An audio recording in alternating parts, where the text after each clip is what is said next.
जीवन केवल सांस लेने का नाम नहीं है। जीवन वो कला है जिसमें हर क्षण को समझदारी, संतुलन और शांति के साथ जिया जाता है। भगवद गीता हमें यही सिखाती है कि मनुष्य परिस्थितियों से नहीं बल्कि अपने दृष्टिकोण से महान बनता है। जब श्री कृष्ण अर्जुन से बात करते हैं तो वे केवल युद्ध की नहीं, पूरे जीवन की शिक्षा देते हैं। वे कहते हैं कि मनुष्य का अधिकार केवल कर्म पर है, फल की चिंता उसे अशांत कर देती है। जीवन में जब हम अपने कर्म को ही अपना धर्म मान लेते हैं तो मन स्वतः हल्का हो जाता है, क्योंकि तब हम ये नहीं सोचते कि परिणाम क्या होगा, बल्कि ये सोचते हैं कि मैं अपना कर्तव्य ईमानदारी से निभा रहा हूं या नहीं। भगवद गीता का ये सिद्धांत आज के जीवन में भी उतना ही सटीक है। हम जो भी कार्य करते हैं, घर में, समाज में, कार्यक्षेत्र में, यदि उसे पूर्ण मन से करें तो वही कार्य साधना बन जाता है। श्री कृष्ण यह भी समझाते हैं कि मनुष्य को अपने मन पर नियंत्रण रखना चाहिए, क्योंकि अस्थिर मन ही शांति का सबसे बड़ा बाधक होता है। जब मन स्थिर होता है तो छोटी छोटी बातें भी हमें विचलित नहीं कर पाती। जीवन में संतुलन का अर्थ ये नहीं कि हम सब कुछ छोड़ दें, बल्कि इसका अर्थ है हर भूमिका को पूरी जागरूकता से निभाना। परिवार, कार्य, समाज और आत्मा, इन सब के बीच सामंजस्य बनाना ही सच्चा योग है। भगवद गीता हमें यह भी सिखाती है कि अहंकार से मुक्त रहना कितना आवश्यक है। जब व्यक्ति स्वयं को सब कुछ करने वाला मानने लगता है तब उसका मन भारी हो जाता है, लेकिन जब वो स्वयं को ईश्वर का साधन मान लेता है तो जीवन सरल हो जाता है। श्री कृष्ण कहते हैं कि जो व्यक्ति समान भाव से मान अपमान, लाभ हानि को देखता है वही वास्तव में ज्ञानी है। ऐसा व्यक्ति परिस्थितियों का गुलाम नहीं बनता, बल्कि उनका साक्षी बन जाता है। जीवन की सुंदरता इसी साक्षी भाव में छिपी है। जब हम हर क्षण को पूर्ण स्वीकार के साथ जीते हैं तो भीतर एक अद्भुत शांति जन्म लेती है। भगवद गीता का संदेश कठिन शब्दों में नहीं बल्कि सरल जीवन में छिपा है। अपने कर्म को पूजा बनाइए, अपने मन को मित्र बनाइए और अपने जीवन को ईश्वर की अमूल्य देन समझिए। जब हम ऐसा करते हैं तो जीवन बोझ नहीं रहता, बल्कि एक आनंदमय यात्रा बन जाता है। यही भगवद गीता का सार है, शांत मन, सजग कर्म और संतुलित जीवन। जीवन एक यात्रा है। यह यात्रा न तो केवल लक्ष्य तक पहुंचने के लिए है और न ही केवल सफलता पाने के लिए। जीवन का वास्तविक सौंदर्य उस यात्रा के हर क्षण में छिपा होता है। भगवद गीता हमें यही सिखाती है कि जीवन को बोझ की तरह नहीं बल्कि एक अवसर की तरह जिया जाना चाहिए। हर दिन, हर क्षण हमें स्वयं को समझने का एक नया अवसर देता है। जब कुरुक्षेत्र के मैदान में अर्जुन खड़े थे तो उनके हाथ में गांडीव था, पर मन में असमंजस था। ये केवल अर्जुन की कहानी नहीं है, ये हर उस व्यक्ति की कहानी है जो जीवन के किसी मोड़ पर ठहरकर सोचने लगता है। श्री कृष्ण अर्जुन को कोई भय नहीं दिखाते, कोई दबाव नहीं बनाते।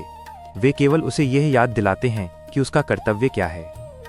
भगवद गीता का पहला और सबसे गहरा संदेश है, कर्म करो पर मन को बोझ मत बनाओ। जब हम परिणाम की चिंता छोड़कर कर्म में लीन हो जाते हैं तो मन अपने आप शांत होने लगता है, क्योंकि अशांति का मूल कारण हमारी अपेक्षाएं होती हैं। जीवन में हम अक्सर ये सोचते हैं कि हमें क्या मिलेगा, लोग क्या कहेंगे, परिणाम कैसा होगा। पर भगवद गीता कहती है, इन सब से ऊपर उठो, कर्म को अपना धर्म बनाओ और फल को ईश्वर पर छोड़ दो।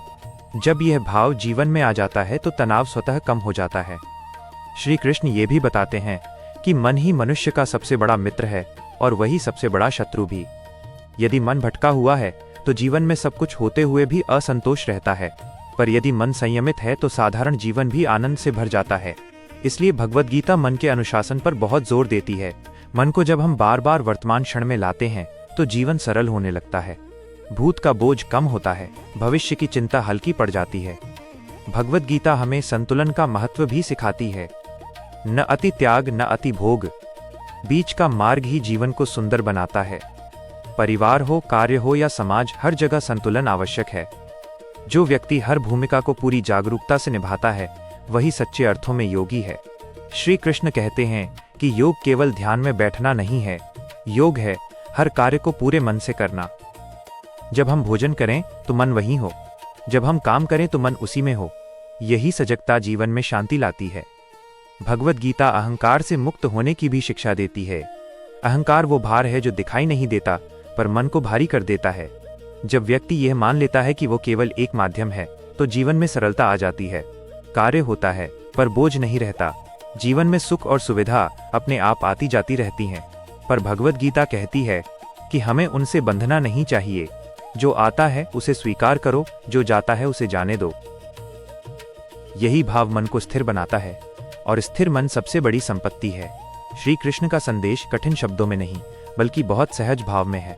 वे कहते हैं, जो व्यक्ति समान दृष्टि रखता है वही वास्तव में ज्ञानी है।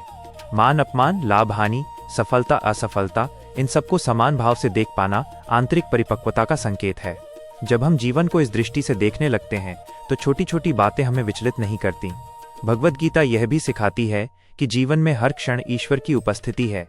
जब ये भाव गहरा होता है तो जीवन पवित्र हो जाता है। तब कार्य पूजा बन जाता है और जीवन साधना। ऐसा जीवन थकाता नहीं, बल्कि भीतर से भर देता है। अंत में भगवद गीता हमें यही याद दिलाती है कि शांति बाहर नहीं, भीतर है। और जब भीतर शांति होती है तो संसार अपने आप सुंदर लगने लगता है। यही भगवद गीता का अमृत है, शांत मन, सजग कर्म और संतुलित जीवन।